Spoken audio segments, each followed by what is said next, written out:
অস্তিত্ব সুনিশ্চিত করে যে মায়া, সেই মায়াই হলাম আমি। আমি মহামায়া। এই অনন্ত কোটি ব্রহ্মাণ্ড আমার হতেই জাত।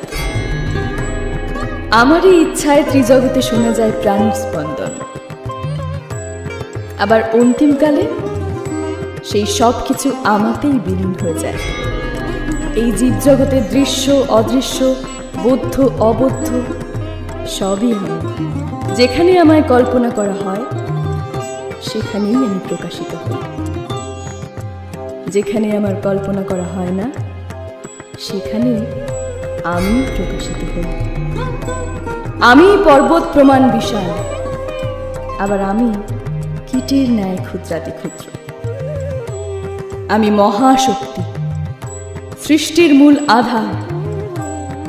আমি আদ্যা পরাশক্তি।